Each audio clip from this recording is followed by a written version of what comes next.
दोस्तों नमस्कार और स्टडी विद ज्ञान प्रकाश में आप सभी का हार्दिक स्वागत है। एलटी ग्रेड की परीक्षा जो कि 6 और 7 तारीख को होने जा रही है, इसके लिए एडमिट कार्ड जारी कर दिए गए हैं और अभी जो बाकी के विषय हैं उनका एडमिट कार्ड इसी प्रकार से क्रमशः 10 दिन पहले जारी किया जाएगा। तो जिनकी परीक्षा अभी 6 और 7 को हो रही है उनके एडमिट कार्ड आ चुके हैं। जिनकी परीक्षा इसके बाद है वो लोग थोड़ा सा इंतज़ार कर लें, आपका एडमिट कार्ड भी अपने समय पर आ जाएगा। लेकिन दोस्तों यहाँ पर एक दिक्कत आ रही है। बहुत सारे ऐसे एस्पिरेंट हैं जिन्होंने मैथ और साइंस दोनों से अप्लाई किया हुआ है, यानी कि दो दो विषय से जिन्होंने फॉर्म भरा हुआ है। तो मोस्ट ऑफ देम, ज़्यादातर लोग उनमें से ये शिकायत कर रहे हैं कि उनका केवल एक ही एडमिट कार्ड डाउनलोड हुआ, दूसरा डाउनलोड नहीं हो पा रहा है। मतलब वो अपना OTR नंबर डाल रहे हैं कि वो अपना जो मतलब एडमिट कार्ड है उसको डाउनलोड कर पाएँ, लेकिन हो ये रहा है कि थोड़ी देर के बाद उनका सिर्फ एक ही सब्जेक्ट का, जिसका वो पहले डाउनलोड कर चुके हैं, वही सब्जेक्ट उनका जो है फिर डाउनलोड हो रहा है। जैसे कि आप यहाँ पर क्लिक करेंगे, आप देखेंगे कि जो 4 पेपर यहाँ पर होने हैं 6 और 7 तारीख को, मैथ, हिंदी, साइंस और संस्कृत, तो इनके लिए अलग अलग लिंक यहाँ पर दिया गया है। अभ्यर्थी जैसे ही यहाँ पर मान लेते हैं कि साइंस मैथ वाले पर क्लिक करते हैं तो उनसे मांगा जाता है प्लीज़ टाइप OTR नंबर, और फिर यहाँ पर डेट ऑफ बर्थ और जेंडर और कोड यहाँ पर डालने के बाद डाउनलोड एडमिट कार्ड पर क्लिक करते हैं। तो बहुत सारे लोगों ने यहाँ पर एक कंप्लेंट करी है कि जिन्होंने 2 विषय से फॉर्म भरा था उनका सिर्फ एक ही विषय का जो एडमिट कार्ड है वो आ रहा है।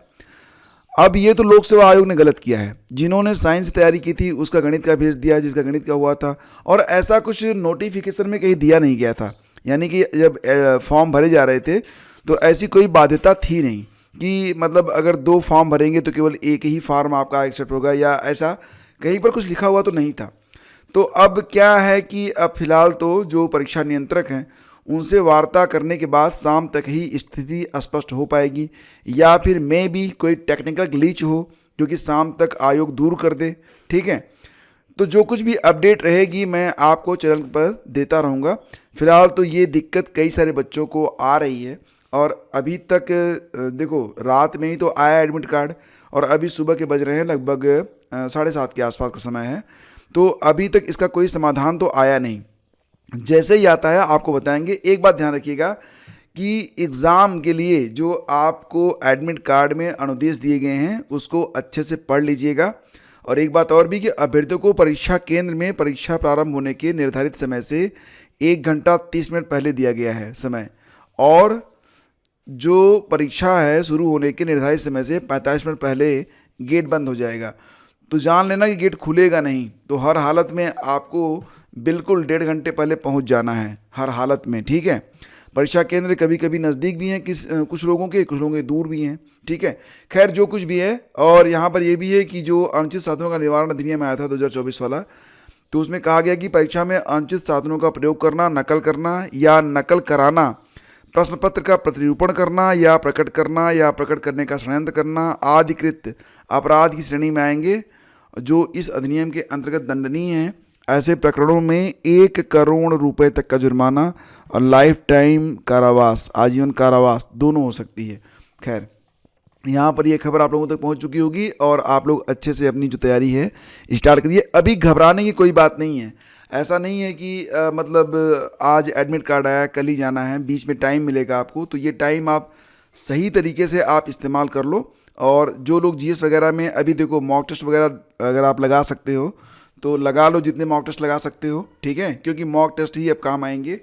लास्ट टाइम रिवीजन बहुत इंपॉर्टेंट होता है। तो बहुत सारे बच्चे ऐसे भी हैं जो मॉक टेस्ट अभी नहीं दिए हैं, तो वो चाहें तो मॉक टेस्ट दे सकते हैं। आपको बता दें कि गणित के जो 1093 पद हैं, तो इस पर कुल मिला के 1,86,993 लोगों ने आवेदन किया है। हिंदी के 687 पद हैं जिसके लिए कुल 1,29,514 लोगों ने आवेदन किया है। विज्ञान के लिए 1,337 पद हैं जिस पर 1,02,953, और संस्कृत के 182 पदों पर कुल 40,403 लोगों ने आवेदन किया है। तो मतलब रेस तो है, मतलब भीड़ तो यहाँ पर है। ठीक है, फिलहाल आज परीक्षा नियंत्रक हर्ष पांडे जी से वार्ता होगी, और अगर हो पाई या नहीं हो पाई, जो कुछ भी अपडेट रहेगी आपको बताया जाएगा कि जिन बच्चों ने 2 फॉर्म भरे थे उनका मोस्टली एक ही एडमिट कार्ड क्यों आ रहा है, इस पर बात की जाएगी। और जो लोग LT grade GS paid batch join करना चाहते हैं, देखो बात ये है कि जो जीएस का सिलेबस है ना वो तो बिल्कुल आरओ और पीसीएस के लेवल का है, लेकिन जो चीज़ें महत्वपूर्ण हैं एग्जैक्टली क्या है कि क्वेश्चन भी आजकल पेपर सेटर इस प्रकार से सेट कर रहे हैं कि पीवाईक्यू से क्वेश्चन कम बन रहे हैं, लेकिन पीवाईक्यू से संबंधित जो तथ्य होते हैं, मतलब सेम क्वेश्चन भले ना आए, टॉपिक रिपीट हो जाता है। तो ये जो पेड बैच मैंने आप लोगों ने चलाया था, ये ज़्यादा दिन तो चला नहीं, क्योंकि 1 महीने पहले ही शुरू हुआ था। बहुत सारे बच्चों ने जो रिक्वेस्ट किया कि पेड बैच स्टार्ट किया जाए। हाँ, आपकी क्लासेस लगातार चल रही थी और जितने भी आपके इम्पॉर्टेंट टॉपिक हैं उनकी फ्री क्लास प्लेलिस्ट के रूप में मौजूद है। आप डिस्क्रिप्शन चेक कर लेना, वहाँ पर आपको 2 जो है लिंक मिलेगा। पहला लिंक है जिसमें जीएस के सारे लेक्चर यानी कि थ्योरी क्लासेज हैं, ये आपके टॉपिक के मुताबिक हैं। जो टॉपिक दिए गए हैं आपके सिलेबस में उस पर आपको बहुत ही शानदार तरीके से सारी चीज़ें समझाई गई हैं। और जो दूसरा प्लेलिस्ट है उसमें आपको सारे मॉडल पेपर दिए गए हैं, ठीक है। तो अब तक 25 मॉडल पेपर आपको करवाए जा चुके हैं और नेक्स्ट 3-4 दिनों में मैं कम से कम 6 मॉडल पेपर और भी ऐड करूंगा। तो ये सारे मॉडल पेपर भी उसमें हैं और दोनों की जो पीडीएफ है ये आपको दी गई है पेड बैच में, ठीक है। और जो लोग अभी भी पेड बैच ज्वाइन करते हैं वो ये सारी पीडीएफ पा जाएंगे और आगे जो मॉडल पेपर होंगे या जो भी इंपॉर्टेंट अभी डिस्कशन बाकी हैं उसकी भी पीडीएफ उनको मिल जाएगी, तो रिवीजन में सुविधा रहेगी, ठीक है। बाकी जानकारी आपको डिस्क्रिप्शन में मिल जाएगी। और दोस्तों आगे बढ़ें तो बिहार एसटीटी के लिए जो आवेदन की प्रक्रिया चल रही है, आपको पता ही है बिहार एसटीटी की परीक्षा हो चुकी है। इस समय जो उत्तरमाला आई थी, उत्तरमाला पर जिनको ऑब्जेक्शन है वो लोग ऑब्जेक्शन कर रहे हैं, तो उसकी डेट बढ़ा दी गई है। मतलब 27 नवंबर तक डेट थी, बढ़ा के 28 तारीख कर दी गई है। और ये भी है कि एक प्रश्न पर अगर आप आपत्ति करते हैं तो 50 रुपया आपसे लिया जाएगा। 50 रुपये समझते हैं ना, 50 रुपीज़। और मैक्सिमम 250 रुपये आपसे लिया जाएगा। मान लेते हैं कि आप 6 प्रश्नों पर, 7 प्रश्नों पर, 10 प्रश्नों पर आपत्ति कर रहे हैं तो 250 रुपीज़ ही ओनली आपसे लिए जाएंगे। मतलब ये मैक्सिमम लिमिट है, ठीक है ना।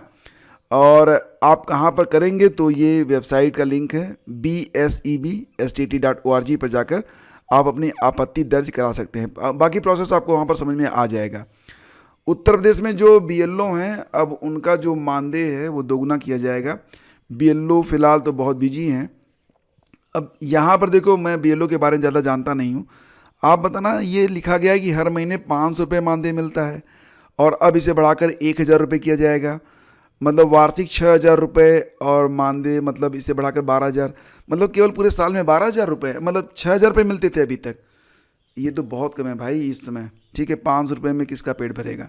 खैर ये प्रक्रिया मुझे ज़्यादा पता नहीं होती है, ठीक है। चलो थोड़ा सा आगे बढ़ते हैं। और इस बार अगर आपने यूपीटीटी दे रखी है तो यूपीटीटी 2025 के आधार पर आपको ग्राम पंचायत अधिकारी की भर्ती भी देखने को मिलेगी। अधियाचन मांगे गए हैं, तो मतलब एक बात तो भी यहाँ पर क्लियर है कि ग्राम पंचायत अधिकारी की भर्ती इस बार आने वाली है। लोअर पीसीएस की भी आने वाली है। हालांकि अंक जिनके अच्छे खासे रहेंगे वही लोग शामिल हो पाएंगे, ठीक है। और एक बात और भी कि जैसे कि अभी तक जो बच्चे बुलाए जाते हैं तो मैं आयोग से दरख्वास्त कर चुका हूँ और पुनः करूँगा कि जो गुना किया जाता है ना, 15 गुना 20 गुना, थोड़ा सा उसको बढ़ाएं आप। क्योंकि बहुत सारे बच्चे जो होते हैं जो 60 नंबर 65 नंबर के करीब होते हैं उनको आप लोग पहले ही बाहर कर देते हैं। ऐसा नहीं होना चाहिए, बल्कि इससे बेहतर तो थी कि जब मतलब फॉर्म आते थे और सभी बच्चे एक साथ शामिल होते थे तो सिर्फ एक परीक्षा, मान लेते हैं कि आपकी परीक्षा कल है, कल आप किन्हीं कारणों से अच्छा प्रदर्शन नहीं कर पाए, ऐसा नहीं कि ज़िंदगी भर वो बच्चा वैसे ही रहेगा। मेहनत के ऊपर डिपेंड करता है। और एसआई भर्ती का संशोधित परिणाम जारी किया गया है। आपको पता है कि कर्मचारी चयन आयोग ने जो 20 अक्टूबर 2025 को घोषित दिल्ली पुलिस और सेंट्रल आर्म्ड पुलिस फोर्स यानी कि CAPF के सब इंस्पेक्टर भर्ती 2024 के अंतिम परिणाम की व्यापक समीक्षा के बाद संशोधित परिणाम बुधवार को जारी किया है। तो जो लोग इससे संबंधित हैं वो लोग इसको थोड़ा देख लेंगे अपना। और देखो दोस्तों, SIR की वजह से 8वीं तक की जो परीक्षा है वो टाल दी गई है, क्योंकि इस समय शिक्षकों के SIR में व्यस्त होने से परिषदीय स्कूलों में जो कक्षा 1 से 8 तक की 28 नवंबर से परीक्षा शुरू होने वाली थी ये टाल दी गई है। अब ये परीक्षा 10 दिसंबर से 15 दिसंबर तक होगी और कक्षा 1 से 8 तक जो विषयवार नई समय सारणी भी जारी कर दी गई है, ठीक है। और ज़रूरी वित्तीय काम निपटाने के लिए बस 4 दिन बाकी हैं, जैसे कि पेंशन भोगी जीवन प्रमाण पत्र जमा करें और NPS से UPS में ट्रांसफ़र, केवाईसी अपडेट करें। पंजाब नेशनल बैंक ने अपने सभी ग्राहकों को चेतावनी दी है कि जिन खातों का केवाईसी 30 सितंबर 2025 तक होना था उन्हें 30 नवंबर तक अपडेट कराना जरूरी है। ऐसा न करने वाले ग्राहक खाते से लेन देन नहीं कर पाएंगे। और टैक्स चालान जमा करना जरूरी है। तो सारी चीज़ें आप लोग ध्यान रखिएगा इसको, ठीक है। और विधानसभा चुनाव से पहले भर्तियों को मुद्दा बनाने की तैयारी। तो शिक्षा सेवा चयन आयोग की भर्ती परीक्षाएं बार बार स्थगित हो रही हैं, ये भी एक मुद्दा है। आपके जो संजय सिंह हैं वो इस मुद्दे को उठा चुके हैं कि शिक्षा सेवा चयन आयोग भर्ती परीक्षाएं बार बार स्थगित कर रहा है। उन्होंने आरओ भर्ती परीक्षा का पेपर लीक होने समेत अन्य मुद्दे भी उठाए थे। मतलब ये है कि आपको पता है कि 2027 में उत्तर प्रदेश में विधानसभा के चुनाव होंगे और अब सारे मुद्दे यहाँ पर कलेक्ट किए जा रहे हैं और इन मुद्दों पर अब बहस शुरू होगी। आपको पता है 2022 की टीजीटी पीजीटी भी अब तक नहीं हो पाई, 4 बार स्थगित हो चुकी है। असिस्टेंट प्रोफेसर की भर्ती का साक्षात्कार भी स्थगित कर दिया गया। बीएड असिस्टेंट प्रोफेसर की तो भर्ती रद्द कर दी गई। बहुत सारी दिक्कतें हैं, आपको सब पता है और ये मुद्दा तो बनेगा ही बनेगा। खैर, उत्तर मध्य रेलवे में ग्रुप सी और ग्रुप डी की 13,000 भर्तियां खाली हैं। मतलब जब एक आरटीआई डाली गई तो जानकारी ये मिली कि उत्तर मध्य रेलवे में कुल 13,108 पद खाली हैं और इसमें लेवल 1 के लिए, जिसको आप L1 कहते हैं, L1 के 2,648 पद रिक्त हैं, जिसके लिए 10वीं पास युवाओं के लिए अवसर होता है। वहीं 10,460 पद अन्य लेवल के हैं, जिसमें ग्रेजुएट और तकनीकी डिग्रीधारी जो होते हैं वो आवेदन करते हैं। तो मतलब रेलवे में भर्तियां तो हैं, अब आ नहीं रही हैं, ये अलग बात है। लेकिन अब ये क्योंकि जानकारी अब आ चुकी है, अखबारों में आप तक पहुंच चुकी है, तो अब इसके लिए आवाज़ भी उठेगी। और एक अंतिम खबर है कि एतद द्वारा सूचित किया जाता है कि आयोग के विज्ञापन संख्या A4E1 2025 दिनांक 1 जुलाई 2025 के अंतर्गत कंप्यूटर सहायक उत्तर प्रदेश लोक सेवा आयोग परीक्षा 2025, अब इसके लिए कह रहे हैं कि 6 फरवरी को परीक्षा होगी। पूर्वाह्न 9:30 से 11 बजे तक सामान्य योग्यता एवं कंप्यूटर ज्ञान, वस्तुनिष्ठ प्रकारक बहुविकल्पी परीक्षा रहेगी। ये नोटिस लगा दी गई है। तो दोस्तों ये थी पूरी अपडेट आज के लिए। और अगर आप लोग जो LT ग्रेड का GS है उसके लिए पेड ग्रुप से जुड़ना चाहते हैं तो आप डिस्क्रिप्शन चेक कर लेना। कोई जानकारी आपको चाहिए तो आप हमें एक व्हाट्सएप नंबर दिया गया है, उस पर हेल्प लिखकर भेज सकते हैं। शेष अगले वीडियो में आज्ञा दीजिए। नमस्कार, जय Hind. Please do like and share.